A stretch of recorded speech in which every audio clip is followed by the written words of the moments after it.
Dr. Rich McCormick, who represents Georgia's 7th District in the U.S. House of Representatives, joins us on the Morning Extra. Dr. McCormick, good morning. How are you? Good morning. It's good to be with you this morning. It is always a pleasure to have you. I'm going to start out with something a little more light because it's just been such a heavy news week, and that is I thought it was great seeing you working out with the folks at the University of North Georgia up in Dahlonega, working out with those cadets up there. Nice work, sir.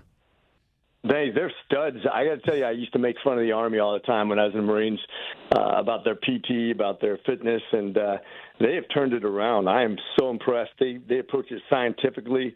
The girls and the guys are both just phenomenal athletes, and they really poured on. They had the right attitude and the right design for the fitness program. I feel like the Army's future is bright. No question about it, and recruiting is through the roof. You see that, and that's so encouraging after 4 years of recruiting, missing goals after goals after goals in every branch. I was Navy myself. So I love seeing the return of our men and women raising their hands, especially at the parade over the weekend. So many people giving their oath to the United States and to the Constitution, led by the president. It's pretty impressive to see that, isn't it? It was, and I was right there in the stands right next to the president and watched that, and it made my heart swell. As a matter of fact, the first tank that rolled by, one of the tankers made the heart sand over his heart to the president, and a bunch of people said happy birthday as they're marching by. It was pretty cool. I mean, to see that kind of thing, people say, oh, we don't do that here in America. Well, first of all, we do air shows all the time, and in France they do a military parade. And if France can do that, yeah, we can certainly do that. And it was patriotic, and it's a great recruiting tool. And there was nothing negative about it. It was nothing about showing how anything that's other than just pride in something that's good. Yes, sir. Dr. Rich McCormick, 7th District Representative in the House of Representatives, joining us on the Morning Extra and Xtra 106.3. Tug Cowart, Carlos Medina, usually here, but he's on vacation. Angela Morabito in for Front Office Los. So now to the heavier news. With Israel and Iran, I would love to get your point of view there. I don't want the American military to be involved. Definitely not boots on the ground. I would like for us to foster a great environment for the Israelis to continue what they're doing and maybe give the Iranians the environment so they can capture their own future. They can make their own decision about what their future looks like in that country. Where do you stand on that, Dr. McCormick? Well, I think what you just named is the populist view. I think most Americans don't want to see American troops involved directly. I certainly am I think it would be a bad precedent to start a war with a country that hasn't overtly declared war on us and hasn't overtly directly challenged us militarily. But I will say that we have had Americans die because of Iranian weapons produced and disseminated to the Hezbollah, Houthis, yes, sir. Hamas. They've been waging a war against us for decades, and they've had state-sponsored terrorism around the world, including against many of our friends and allies. But to your point, I don't want to see us put more American lives on the line to take care of this. I think Israel is doing an admirable job. They have to. And here's what those isolationists probably need to hear. There's people out there, both for the Republicans and the Democrats, who don't think we should be in this war at all, not even supporting Israel in any way, shape, or form. And I make the case, well, first of all, the Democrats, because a lot of them are pro-Palestinian, pro-Hamas, sure. Really horrible organizations which would actually kill them, ironically, if they were to become more powerful. But for the Republicans, they're isolationists. I will say this. We are the great Satan to Iran. Yes. They've stated it openly. Anybody who thinks that we can devoid ourselves of this conflict doesn't understand what this conflict is about. This is a fundamental question of a theocracy run by very religious zealots who believe that anybody who's not them should be eliminated. And we represent the worst of all sorts, someone who represents freedom and the capacity to govern yourself. All the things our Constitution is based off are contrary to their entire society and their existence. They have said they're going to wipe Israel off the face of the earth, and they want nuclear arms to do it with. It's the easy way. They have tons of 60% enriched uranium, which can only be used is specifically for the use of nuclear weapons. And they were there. They were ready to make those into weapons, and that's why Israel had to act, because they kept on sponsoring terrorism against them. They wanted to literally wipe them off the face of the earth, and because now they have this close to nuclear weapons, they had no choice at this point. Good morning, Dr. McCormick. I'm so excited to have you with us because this is the opposite of a slow news week, right? We have the immigration news that's breaking across the country. And I've been hearing some conflicting things. I want to get your perspective because I've seen announcements saying, well, the ICE raids aren't going to target the agriculture and hospitality industries. I'm seeing the ICE raids are going to target specific cities. Where are we going to go? What is your take on this? What should be first priority as the Trump administration tries to right the ship on immigration after Biden and Harris dropped the ball for 4 years? Where do you think they should, start in terms of enforcing the law that's gone unenforced for so long?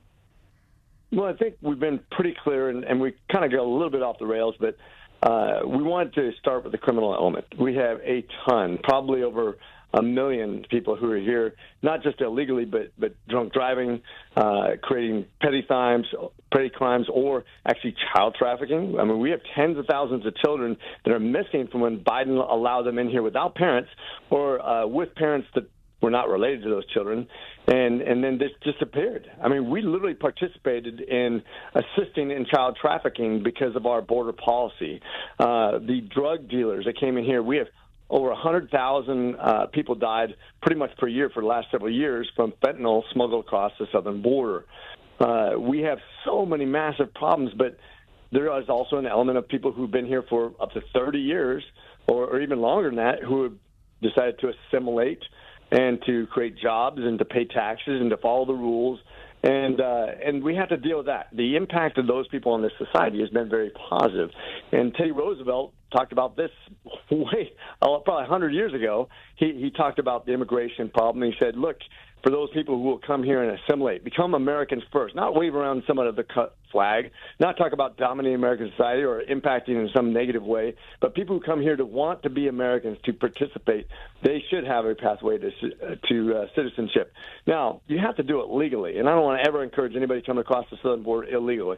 As a matter of fact, we need to right-size our immigration policy to fit America's needs. It's actually good for us because we're a shrinking society. We have a negative birth rate now, and we have a ton of jobs that are created when the economy's humming like it's starting to right now. We're getting close to 4% increase in growth, which we're going to need more people.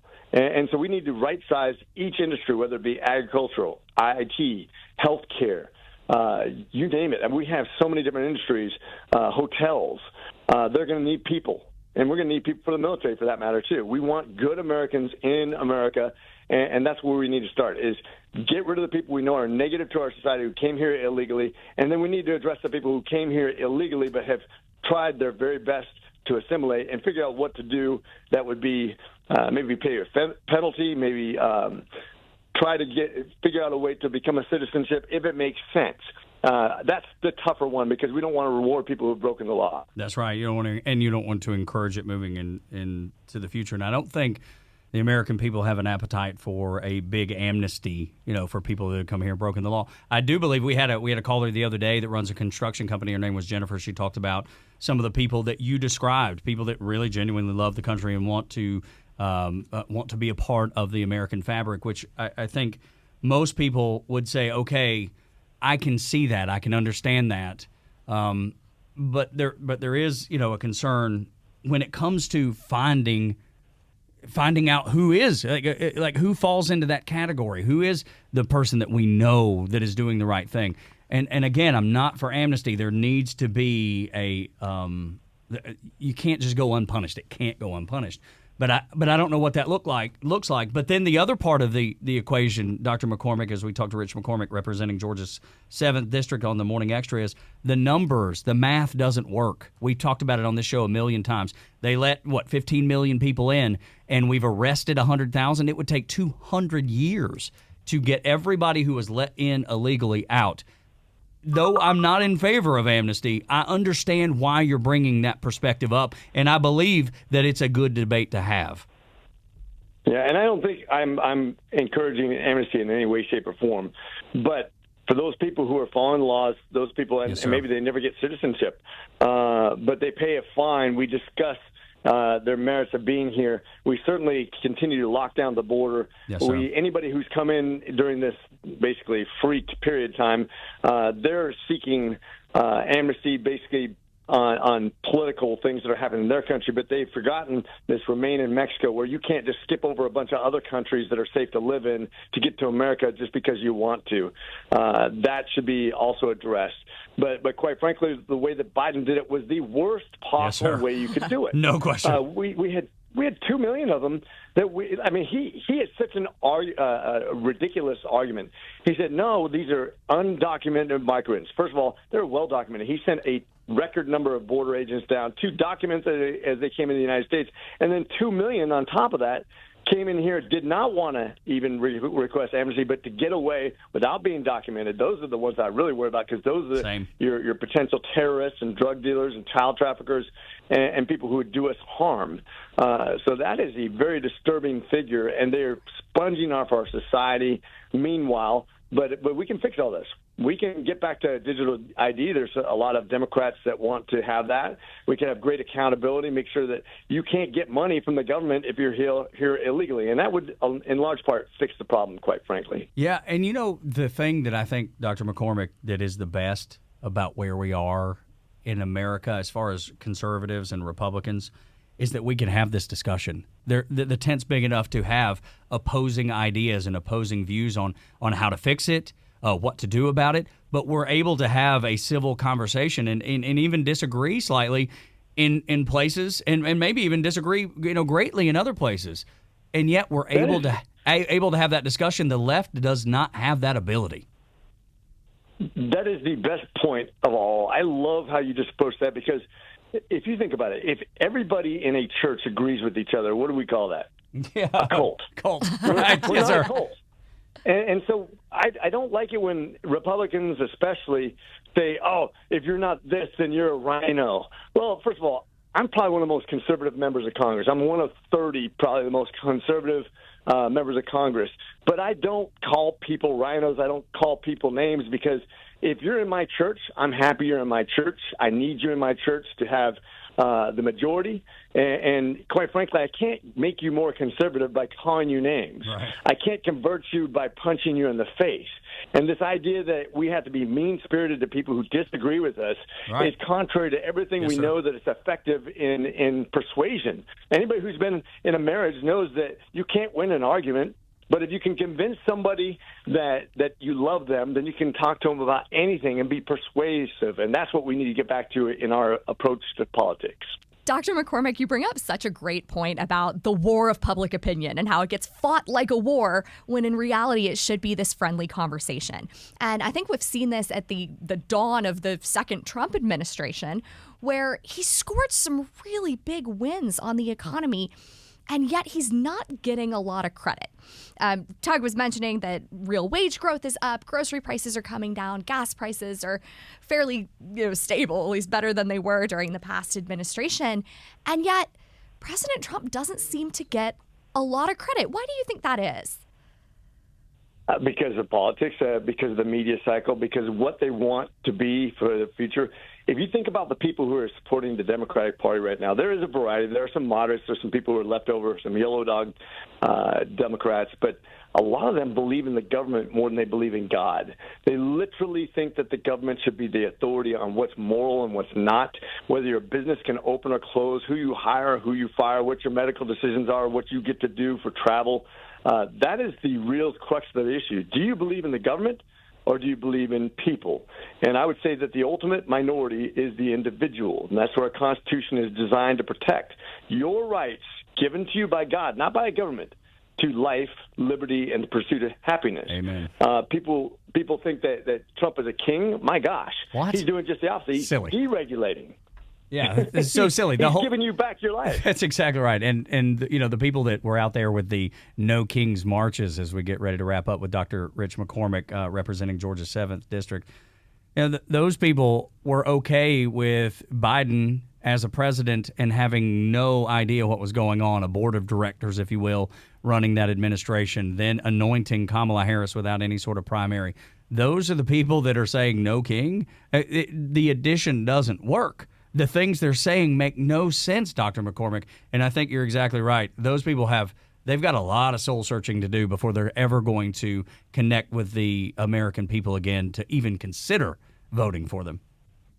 That's a fact. When you try to give away $500 million in loans given to you on good faith from the other Americans that didn't even go to college, when you take people's rights away to travel, to open your business, when you use the IRS against you or the FBI against you as a weapon of the government rather than a aid to the people, that's the kind of tyrant that's worrisome, and that's what the Democrats have been embracing. So Trump is just the opposite of that. That's exactly right, Dr. Rich McCormick. Thank you so much. Here's the thing. I think I'll leave you with this, and I don't think I need to tell you, but I think it's good for people to hear is I don't always agree with Donald Trump, and I'm okay with that. Do I agree with him most of the time? Yeah, I do. And do I think he's got America's interest at heart, America's best interest at heart? The answer is absolutely yes. And I love the fact that I have a president now that I feel like loves the country the way I love the country. That's what I'm most proud of. Amen. Semper Fi. I couldn't have said it better. I wish you guys a phenomenal week and appreciate being on your show. Yes, sir. Always welcome. Dr. Rich McCormick, Georgia's 7th District Representative, a guy that represents me in North Fulton and front office Lowe's up in North Forsyth here on the Morning Extra on Xtra 106.3.